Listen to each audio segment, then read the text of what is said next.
everyone, Clay here from Terminally Nerdy, and welcome to episode 3 of My Nerdy Memories. We've already gone through the Sega Master System, my first ever console, and now we're going to talk about my second console, the venerable Nintendo Entertainment System, or simply NES. Yes, the shirt is relevant. So, the Sega Master System was my first 8-bit console, but I recall, vaguely, being kind of upset that, unlike many kids, I didn't have the NES. I was that one weird kid with the weird console that had no one to talk to. Nobody knew what Astro Warrior was. Nobody knew what Wonder Boy was. I had no one to talk to about the games I played. And I vaguely remember my mother, either for a birthday or Christmas, I don't remember which, surprising me with a Nintendo, finally, an NES. And I distinctly remember it was the one that had the combo cart of Mario Brothers and Duck Hunt. So I had the Zapper, I had 2 controllers, the whole thing. And I loved it. I basically abandoned the Master System at this point and started playing NES games. A lot of the games I played tended to be rentals. Again, my parents were not super wealthy. They were, obviously they had enough money to buy me an NES and buy me these other things, but, buying games every week or every so often when I would get sick of them was not a thing. And I played that NES basically up until right around 94. 94 was a specific moment. That was when I got my first computer, which basically meant I abandoned consoles for a very long time.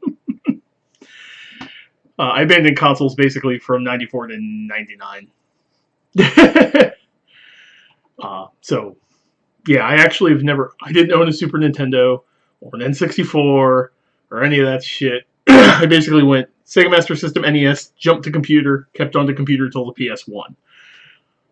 Which might surprise you that the episode coming after this will be on the Super Nintendo, but that's got a special story all its own. We're talking about the NES here. So I get the NES, and I played original Mario and just tons of games on it, tons of rentals. I couldn't even begin to tell you all the games I played on it. And something I need you to understand about how this whole project is working.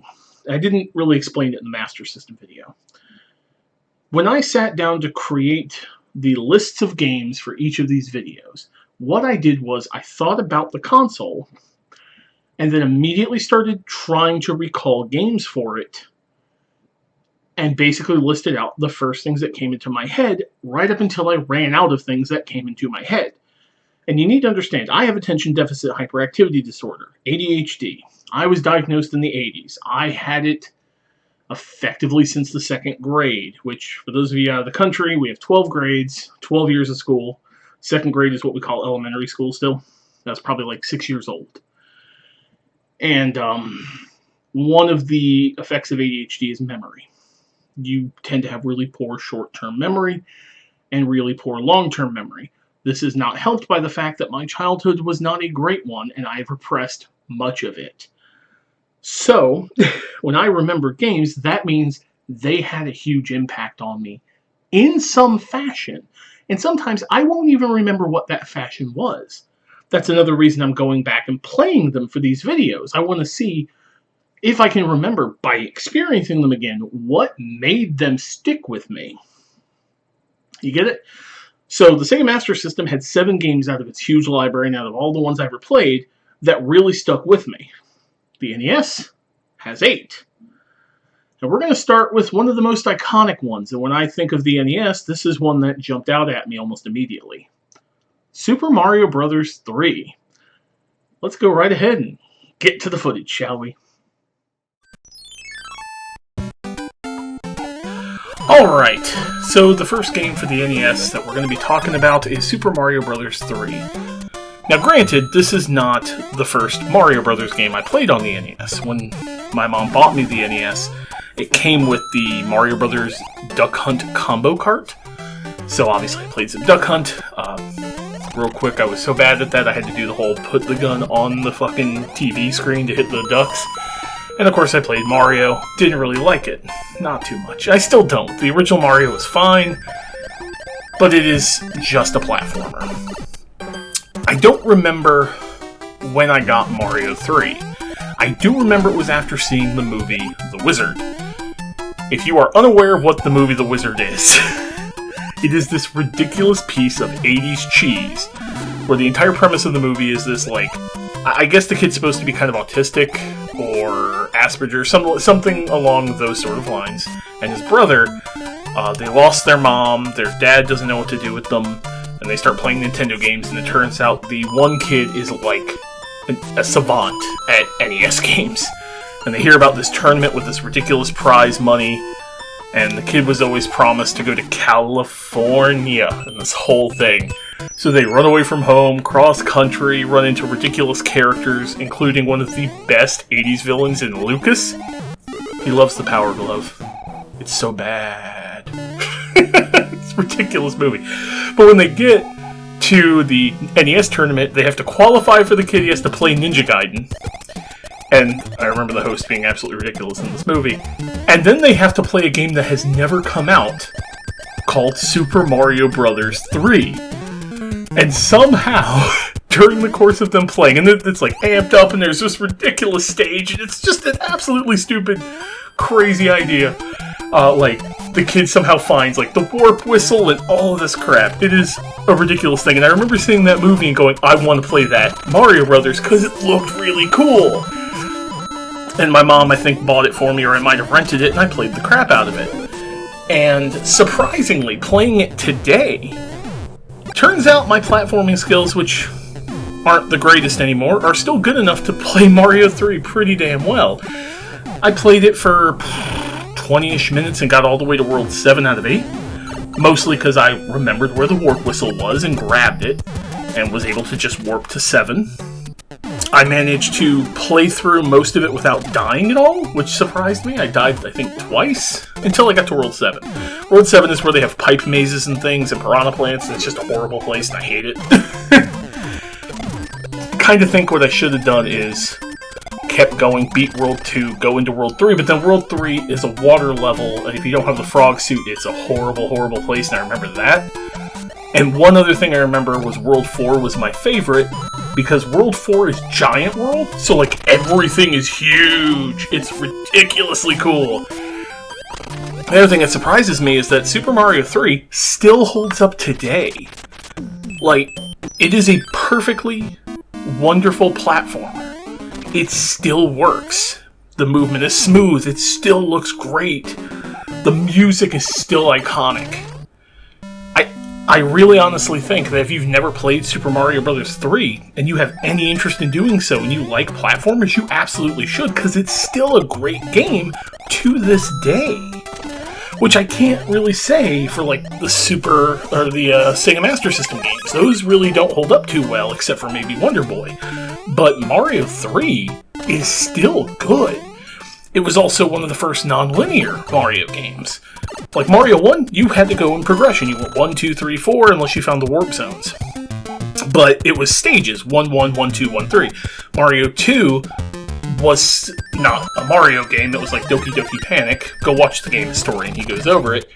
But Mario 3 had like world map, and you had choices, and you could do branching paths and hidden pipes, and it was a lot more involved. And it still works. Like, I honestly really got a kick out of playing it for this series. I just started playing and just kept going. And then I started dying in World 7 and went, okay, I'm good. You know, I've got my fill of it, but yeah. So, this absolutely holds up. It still holds a great place in my memories. And it's still a fantastically fun game today. Let's go ahead and move on to the next game, shall we? Alright, on to Castlevania 3. Would it surprise you to know that this was my first Castlevania game? One that by many is considered to be one of the hardest of the franchise. Although, I don't really know if I would see it as such. I don't recall how I got this. I think it was a Christmas gift. I had asked for a new NES game, and my parents, one of them, had purchased me Castlevania 3. I don't know why. I remember as a kid playing the absolute hell out of it. I've actually finished it as a kid. And I remember very specific things. I remember being able to transform into, like, Alucard and this mage, I want to say her name was Sypha, and then, of course, Grant, which you'll see in the footage here. And I remember not really thinking it was all that bad. Since then, as the years have progressed, I've gone back and tried Castlevania 1, I've tried Castlevania 2, and I've tried Super Castlevania. None of them really hold a candle for me to Castlevania 3. And surprisingly, I find that Castlevania 3 still holds up, it seems, to what I remember. It's still ball-breakingly hard. Dear God have mercy, is it hard. The Belmont that you control, which I forget which one it is, he dies a lot to pits and things. The Medusa heads are still a pain in the ever-loving ass. Period, plain and simple, dear God. And I still find Grant probably the best character to get outside of Alucard, because Grant can climb walls, and I remember, I didn't get to it playing it again for this series, but one of the levels, I remember if you get Grant and you go back and you do this level, you can basically bypass the level by getting Grant on top of the level geometry, which is allowed. Like, basically at the top where you see, like, all the score and stuff, you can actually get him up there, because Grant sticks to walls and can climb them.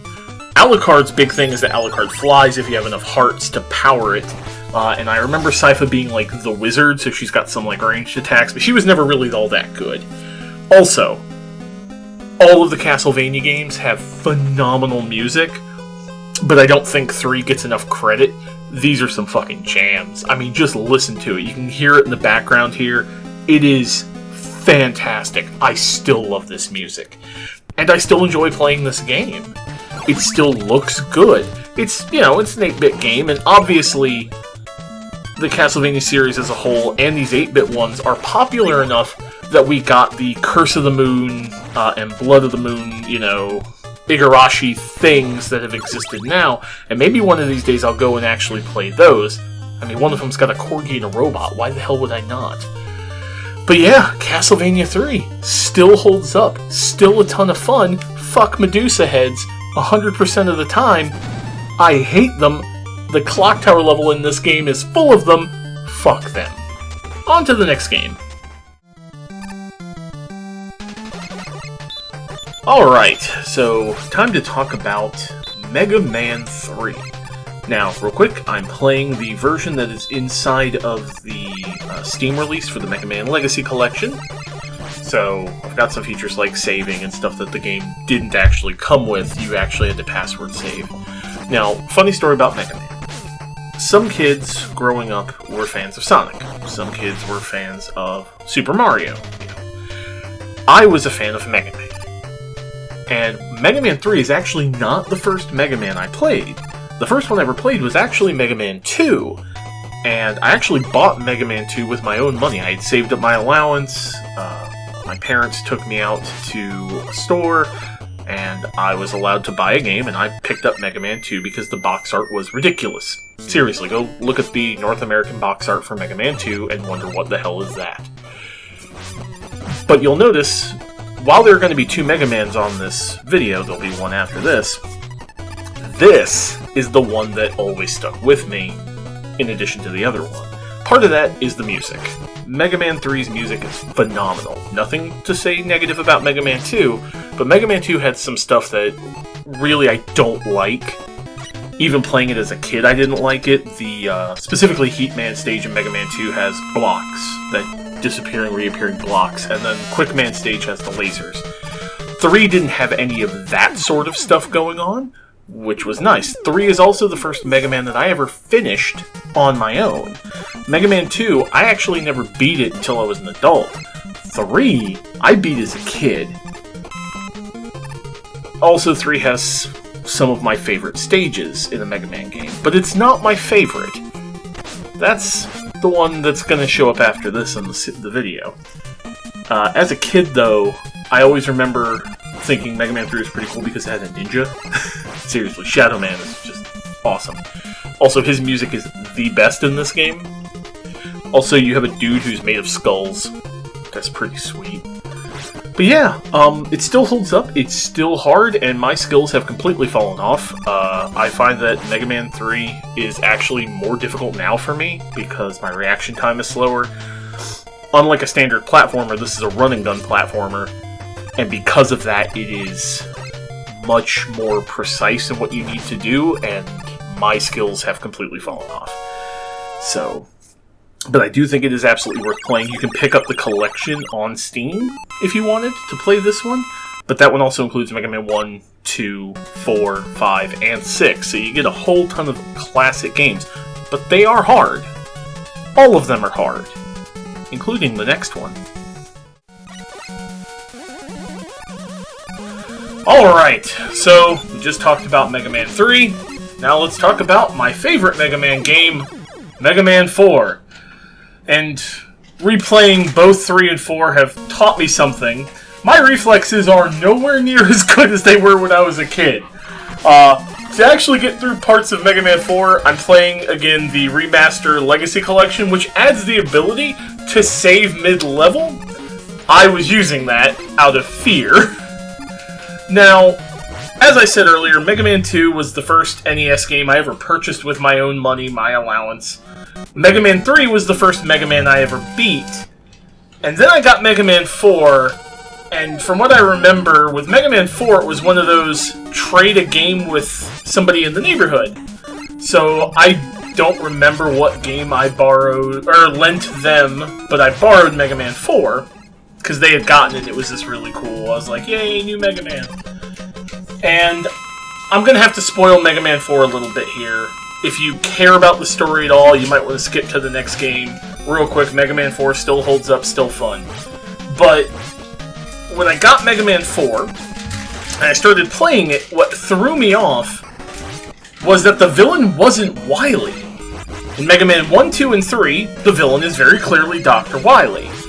And then you get Mega Man 4, and of course this is right when the game comes out, and the villain is suddenly somebody called Dr. Cossack. And that threw me off as a child. And then I actually got through the game, got to Cossack, beat Cossack, and next thing I know, the game is like, oh, by the way, the villain is really still Dr. Wily. He just kidnapped Dr. Cossack's child and forced him to fight you. And then you have to go through an entire second castle for Dr. Wily. This was very, very weird as a kid, because up until then, the Mega Man games were very straightforward. Kill a bunch of robots, fight Dr. Wily, you win. Having a weird twist in the middle of it was not something expected at the time. Now, as far as why this is my particular favorite, that twist is part of it, but also it's just a refinement. This is the first Mega Man game where you can charge the Buster. In 1, 2, and 3, you couldn't charge the Buster. 3 added the slide, but didn't really make a whole lot of use of it. 4, you actually have to slide in certain areas to progress. The weapons were a lot easier to switch with. There was a nice pause menu where you could easily see all the weapons. I prefer the Robot Masters for this one. I like Ring Man, I like Pharaoh Man, I like Skull Man. My personal favorite Robot Master and theme song is Dust Man, and that's from this game. And like I said, it still holds up just like Mega Man 3 does. It's still a fun game. It's also still ball-breakingly hard, and I am no good at it anymore. Which I find odd, because I'm okay with just the platforming, or I'm okay with just the running and gunning, but when you put the two together, I seem to have a problem now with coordination. I die a lot in these, but I still enjoy playing them. So yeah, I think this one, based on my memories as a child to now, is still good. Let's go ahead and move on to the next game, shall we? Alright, so we're moving on to our next game, Faxanadu, or Faxanadu. Faxanadu? I'm just going to call it Faxanadu because that's how I've always called it. Now, this one's an odd one. So, as a child, I remember this game existing, but I can't for the life of me pinpoint any particular memory of it other than a vague sense of frustration with it. I don't remember if I borrowed it from a neighbor kid or if I rented it. I do remember its box art catching me visually as a kid. And when I was putting this together, as I said in the intro and everything, I sat down and thought of games that popped into my head immediately for the console or the era. And in this case, Faxanadu was immediate. Like, it popped into my head. And sitting down and trying to think of, prior to playing it, why is this game popping into my brain? I couldn't really pinpoint it.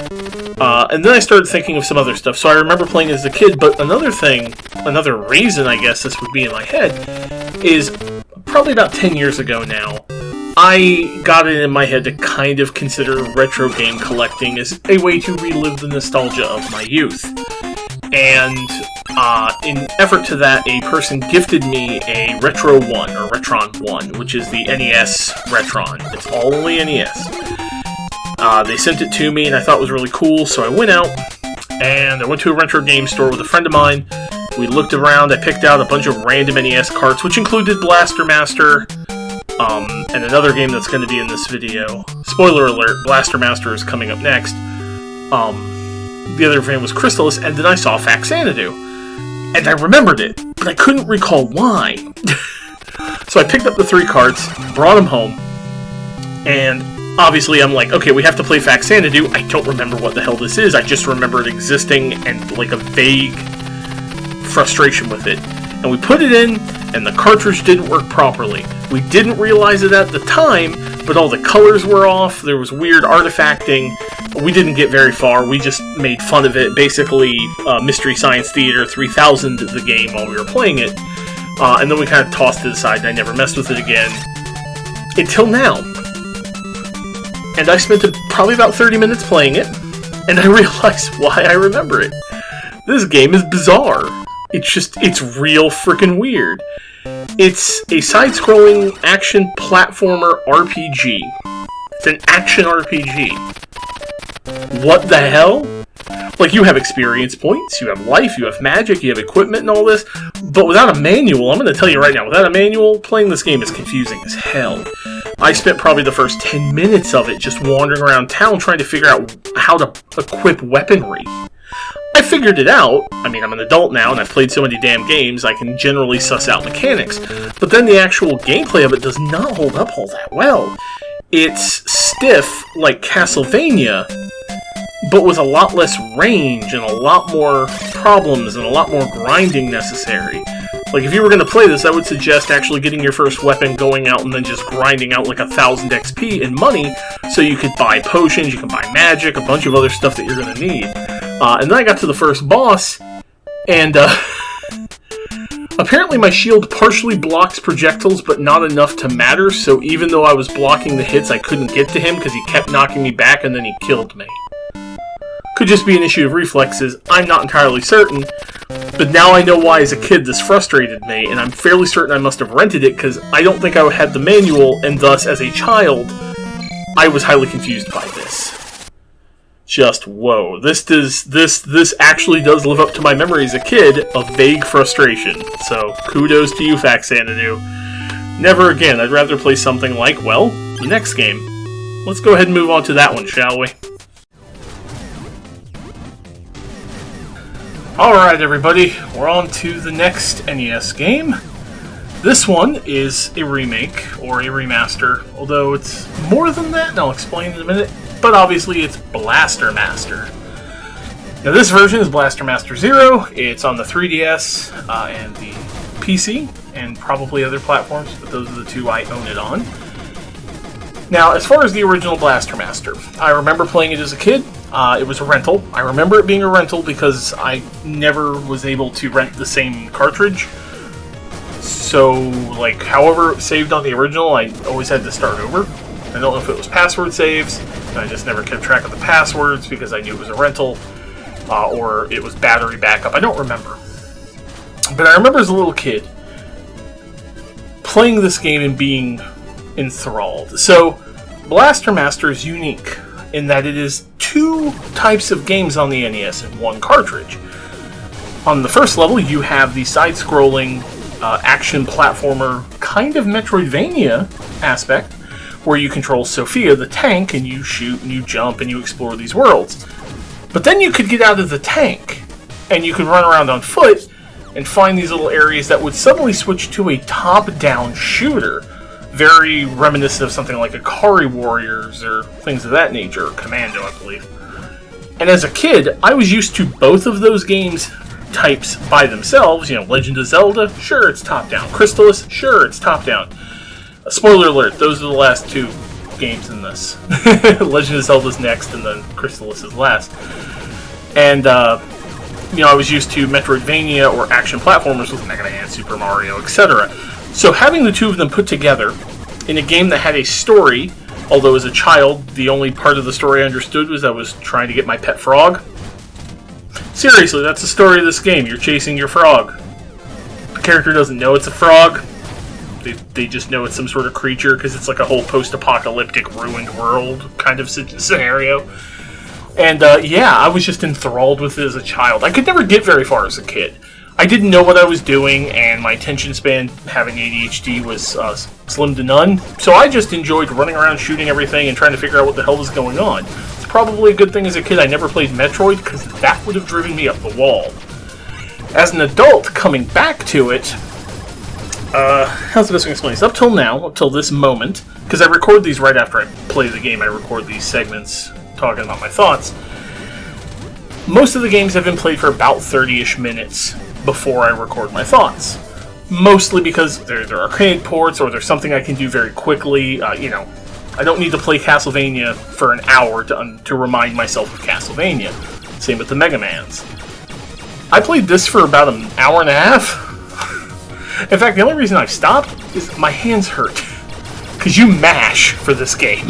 You mash hard to kill some of these bosses. I actually only recorded 40 minutes of me playing. I stopped the recording, and I just kept going. This game is still a ton of fun, and the remaster expands on the story. So let me explain why this is not really a remaster, it's a definitive edition. I actually looked up Blaster Master Zero before I decided to buy it, because I wasn't sure if it was a remake, or if it was like a sequel. So what it is they took the original Blaster Master, the NES cartridge. They upscaled the graphics, made it look better. It looks fantastic, widescreen, etc. Then they took the content that's apparently in the Japanese version of the game, which has different stuff from, I guess, and then they took stuff from the novelization, because this game has a book. I want to reiterate that. This NES game has a book. The fuck? And they took those two extra things, built new levels, expanded the dialogue, updated the UI and stuff, and put it all in here, and it's great. If you want a Metroidvania, you can get this. This is fun. The story is absolutely ridiculous. Again, you're chasing your pet frog, trying to catch your frog, because that's a thing, and then you find a mysterious girl, and really? This is where we're going with this? It's absolutely ridiculous. But I'm having a blast. I'm actually going to probably come back to this and play through and finish it, because I remember reading that Blaster Master is not a super long game.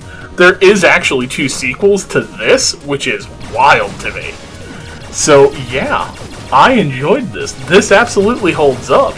I would play this if you were interested in it. Alright, enough faffing about. This was one of the longer ones. Let's go ahead and move on to the next game, as I said, which is Legend of Zelda, the original one. Alright everybody, we've made it to the second to last of the NES games, and this one is Legend of Zelda, the original. Now, I'm gonna, put my footage here of me very poorly playing it, because my skills at this game were never very good, even as a kid. I never really could get very far. I didn't understand what I was doing, and I didn't have a manual, because this is a game that I got through trading. Now, I've mentioned this a few times, and people my age probably remember doing this, but frequently kids in the neighborhood would swap games, because games are expensive. Parents aren't going to want to buy you new games every time a new one comes out, so frequently kids would be like, oh, you have Contra, well, I have Mega Man, do you want to, trade for a bit? And Zelda was a funny one for me. So there was this kid in the neighborhood, and I never really got along with him too well. But it was either Contra or the Ninja Turtles game, the one with the horrendous dam level. And he had gotten Zelda. Now, I had never heard of Zelda. I didn't know what it was. I had no idea what Legend of Zelda was. But he shows me the gold cartridge. And says, hey, do you want to swap games? You know, for a little while, it's borrowing. And I was like, yeah, I have no idea what that is, but it's in a gold cartridge, and that's weird. So, we swapped games, and then a week later, he moved. So all of a sudden, I had a copy of Legend of Zelda. I didn't have whatever the old game was. So I started trying to figure it out. Never could get very far. Because again, all I had was the cartridge. I had no manual. I didn't even know what my objective was. I eventually started talking to kids around school and stuff about it. Because it was fairly popular. And they started kind of explaining it to me. But I could never finish it. It kind of confused me. And even now, it's still not the most user-friendly game. Like, we've gone a long way in game design. From the point where you could actually technically start Legend of Zelda, and if you don't go in the cave and get the sword, you won't have the sword. You can just walk off and get your ass handed to you by any number of creatures. You know, there have been better Zelda games since, but it's still a fun game for the most part. I'm just not very good at it, and I'll always remember it because of the gold cartridge. Same reason why I remember Zelda 2, which was another incident of swapping games with another kid like a year down the road. That one was regrettable, so. But yeah, this one made an impact on me because this was a game that kind of showed me again, much like Wonder Boy 3, that games could be more than just run, jump, shoot. Or run, jump, depending on the game. This was another, here is a world to explore with no direction. Like, none whatsoever. Just go places, do things, kill monsters, and figure it out for yourself. This kind of, I think, helped push me towards the kind of games I like now. Along with stuff that's coming up, so. Anyway, that's enough about the infamous gold cartridge Zelda. So let's go ahead and move on to the last of the NES games, Crystalis. Alright everyone, we made it to the last game in this episode, and that's Crystalis. So, as a child, Crystalis was one of those, I'm pretty sure, swapped games. I don't remember what game I swapped for it, but I remember the kid I swapped with didn't like it. He did not enjoy it. And I remember swapping the games. He was a next-door neighbor kid, and I took it home, and I started playing it. And I, again, didn't have a manual, so I had very little idea what I was doing. But for whatever reason, as a kid, this game stuck with me. And at this point in my life as an adult, until I replayed it, I couldn't really pinpoint why. I remember playing it. I distinctly remember finishing it. Somehow. I don't know to this day how I did, especially after playing it for about an hour and a half. Now, up until this episode, and up until replaying it for this, I only remembered one thing about Crystalis. And I'm gonna play that one thing. It's a bit from the music, it's a bit from the soundtrack, so, I apologize in advance, because this is probably gonna get stuck in your head. But just listen to this for, well, we'll say like 30 seconds.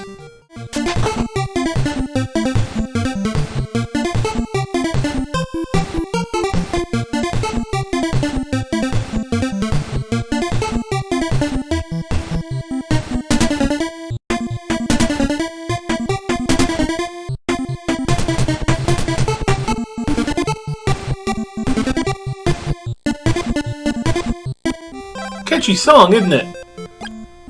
For years, probably near 30 at this point, whenever I thought of Crystalis, that song instantaneously started playing in my head. Non-fucking stop.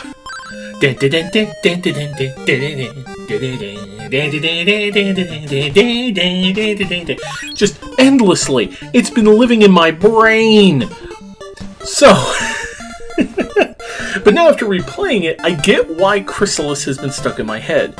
Originally, I would have said a game on the PC that I will get to in the Retro PC episode was my first RPG.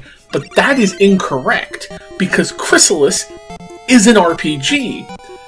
It's sort of a proto-action RPG, actually. I didn't realize until I went back now and played it why it's stuck in my head for so long, but I mean, you've got a story, you've got action-based gameplay with leveling, different kinds of equipment, consumables, a almost save-anywhere system. I mean, this game does a lot that the NES didn't really do. And if you come from Zelda, which gives you almost no direction, and you play this game, which gives you slightly more direction, but still not really enough, you can kind of see where this might start piquing my interest as a kid who loved reading and loved stories. This game had people to talk to. That was weird. I hadn't really played games with NPCs. So I think that's kind of what drew me to it as a child, was an actual explorable world with a story and cool gameplay. Now, I didn't obviously finish it. I didn't feel like finishing it. It's fun enough, but after hearing the world music on loop endlessly and realizing just how much grinding is necessary, you gotta grind money in this game, I just kind of put it down. But I do think it holds up. But you're going to want to walk through. Even I had to look at a walkthrough playing it for this episode briefly, because I was convinced I was on the right path, but I needed to confirm it. I was on the right path, and then I had to use a turbo button to get through something. So, because no matter how hard I mashed, I couldn't keep up with what was necessary. You have to, basically you have to like beat this guy back to a back wall to progress the story. I thought it was level-based. It's not. It's just how fast you can mash. Thankfully, the emulator has a turbo button built in, so I just held that down in one. Go technology. Alright, that was the last NES game. 8 NES games from my childhood that I remember. Most of them fondly, one of them not fondly now. Faxanadu. And, yeah. And after going through both the the Sega Master System and the Nintendo Entertainment System, I can safely say that while I would have told you prior to doing this that the Sega Master System was my favorite 8-bit console, turns out I'm wrong. It's the NES. The NES had more interesting games, better gameplay, in my opinion, than the Master System did, at least from my memories. And I would much rather play NES games than Master System games, for the most part.